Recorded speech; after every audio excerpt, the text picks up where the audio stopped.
Hi, boys and girls. My name is Debbie Mink, and I'm a retired teacher from Prestonsburg Elementary, where I taught 4th and 5th grade. I'm so happy to be able to read to you today since you're celebrating Dr. Seuss. But I'm not reading a Dr. Seuss book today. I'm reading The Goose Who Went Off in a Huff. And this is by Paul Brett Johnson, who is a Kentucky author who was born in Knott County, not far from us. And he's written a variety of books, but he's an excellent author and illustrator. And we're going to read this one today. When Magnolia took George's rubber ducky for a walk, Miss Rosemary didn't suspect a thing. Magnolia, you've upset George. Please ask before you play with someone else's toys. When Magnolia tried to hatch Easter eggs, Miss Rosemary still didn't catch on. Magnolia, those eggs are for the Easter social, she scolded. But when Magnolia tried to give swimming lessons to Dottie Sue's baby chicks, Miss Rosemary finally started to wonder. Magnolia, you silly goose, what's gotten into you? It's a known fact that chickens don't swim. You nearly drowned the poor darlings.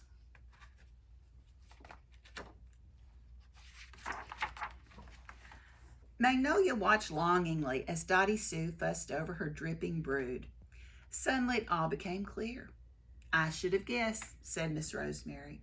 Magnolia wants to be a mama. Well, quit your fretting, dear. That sort of thing happens in its own good time. Now you leave Dottie Sue's babies be. Everyone knows that chicks go with chickens and goslings go with geese. Miss Rosemary hoped that would be the end of that, but Magnolia seemed to be in no mood for good advice. With a haughty honk, she waddled off. There's no need to go pout, Miss Rosemary called after her. The rest of that day, Magnolia was nowhere to be seen. Miss Rosemary wasn't worried, though.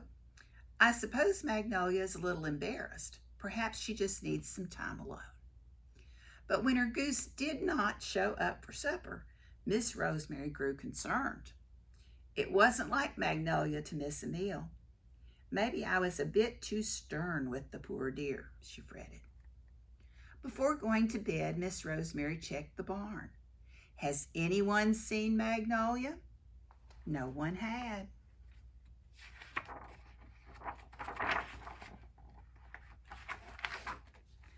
That night, Miss Rosemary tossed and turned. She had a dreadful dream about a troupe of circus acrobats. Horrified, Miss Rosemary sprang up in bed. Merciful Moses, she cried.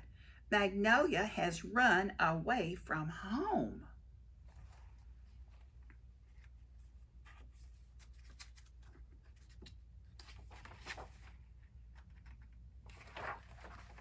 The next morning, Miss Rosemary organized a search party.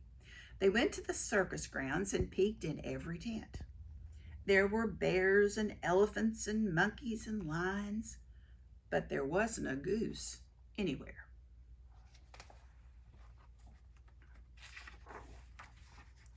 On the way home, they walked along the railroad tracks. Magnolia, Magnolia! They stopped off at the swimming hole, but the missing goose was nowhere to be seen.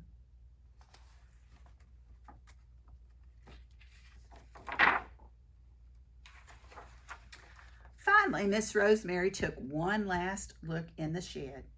She was about to give up hope when a couple of suspicious-looking tail feathers caught her eye.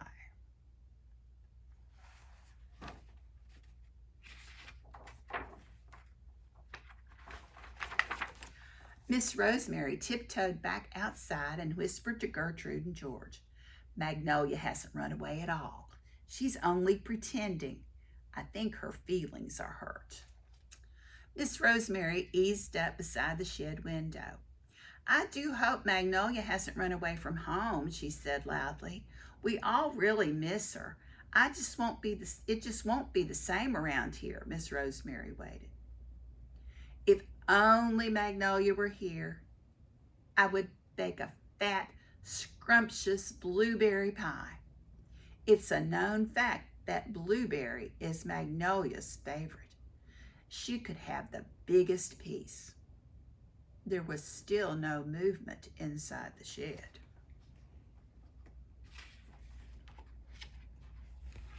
Quite obviously, the situation called for more drastic measures.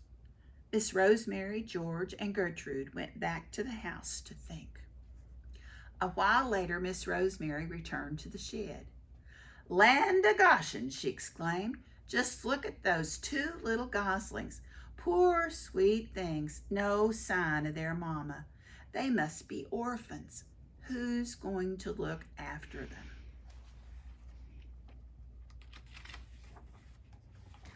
Monk, monk, said Gertrude. Hoink, hoink, said George. Magnolia did not even rustle a feather. Miss Rosemary sighed. What in the world was she going to do about her goose?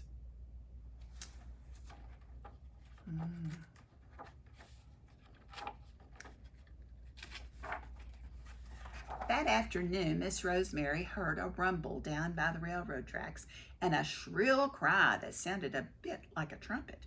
Rump! What in thunderation was that, she wondered.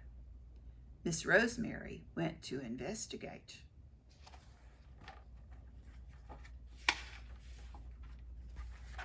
It was only the circus train leaving town. Miss Rosemary waved and watched until the caboose finally rolled by.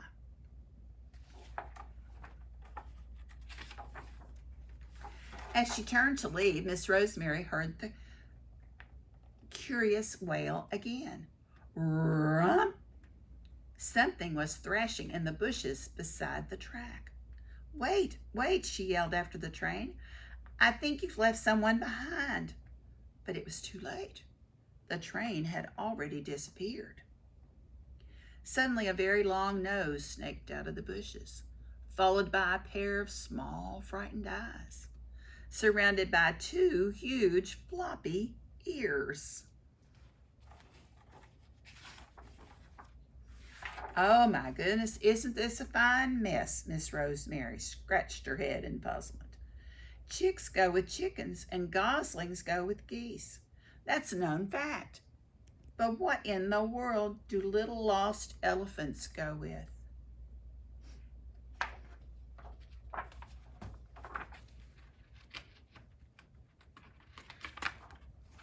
I'm having a time. Magnolia had the answer to that. Hope you enjoyed that story, boys and girls. Have a great day.